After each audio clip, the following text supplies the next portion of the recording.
Dober dan, gospa. Koliko česna letno predelate? Ko lahko naokrog mi povejte, ne rabite biti točna, da pri Fursu ne bodo vedeli, da so jim... Tako je, cirka eno prikolico. Eno prikolico? Ja. Jaz vem, da pripeljejo domov eno prikolico. Traktorjevo. To pomeni 4 tone približno? Aha, to je banj. Aha, in super. In to je prav domač česen? Domač, tle mu pravijo na šisterski. Tale je rdeč. Aha, in to prodajate vidim takole v vencih in prodajate po kilogramih? Ja, mi ga prodajamo tako rinfuzo, rezenega ali pa v kiti. Super. Ker v kiti traja le malo dalj, ker je na stebelcu, ne? Zagotovo. In koliko česnom je kaj dela, mislim, vem, da je dosti dela, ampak mislim, je kaj problemov, težav, da se kvari ali da ga kakšne stvari napadajo ali... Ja, zadnja leta ima tole muho. Aha. Ja, in tudi rja, ne?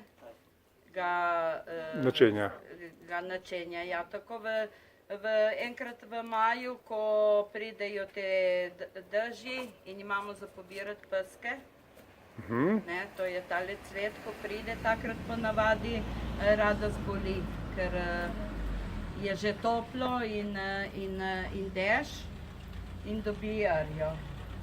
A česen prodajate samo tako, ali ga dodajate tudi še v kakšne druge stvari? Vidim tamle v eni flaši imate tamle... Ja, tam so česnove kapljice. A ste tako prijazni, pa vzemete v roke tisto flašo, da pokaževa ljudem, o čem govoriva? Tole, ja, to je... Ja, to je narejeno z domačim česnom, tele česnove kapljice, ker so kot preventiva dobro za holesterol, za visok pritisk in tako čisti naše žile. Razumem. Kaj pa tamle vidim pa česen v olju, če prav razumem. A sem to prav razumel? Tukaj vidim tale česen. Je to ali ga se motim? Ne, to so oljke. A to so polke? Aha, to so oljke. Aha. To je olje in se ga da tudi vlagati. V glavnem česen je prisoten pri vseh jedeh, bi lahko rekli. Ja, to zagotovo. To je tudi v bistvu ena bolj zdravilnih rastlin v bistvu, ne? Tudi solata na srobo. Ampak čudno, da je recimo prav nova vas, kje so naravni pogoji taki v tem okolju, da je česen, ker praviloma da Dolenjskem tudi česen raste, koliko jaz vem.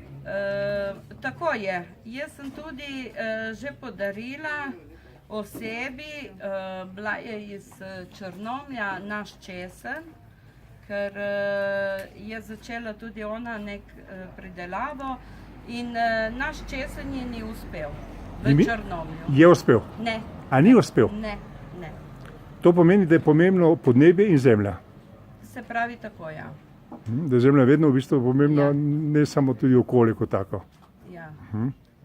Tako da mi imamo vedno naš česen, pustimo seme, tako da bi lahko rekli stoletni, od vedno je tle prisoten.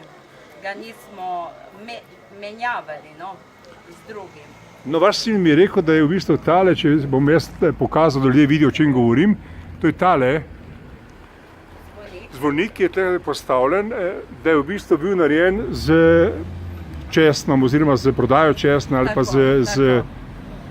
Kot vidite, mi imamo cerkvico in nismo imeli zvonika in so nam obljubili iz Pirana, da bo prišel denar za napraviti zvonik, ker enkrat zvonik je bilo sredstvo, ko so se ljudje obveščali in tako naprej.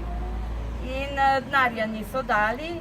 In ljudje so rekli, bomo pa samega napravili. In so sadili ogromno česna, česen tle uspeva in z denarjem so pol zvonike napravili.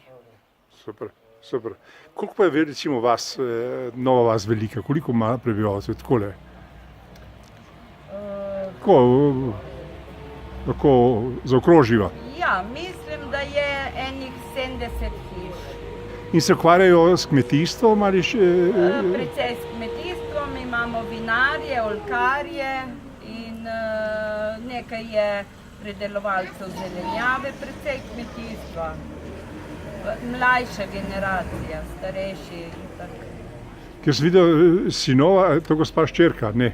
Ne, to je soseda. Soseda, aha.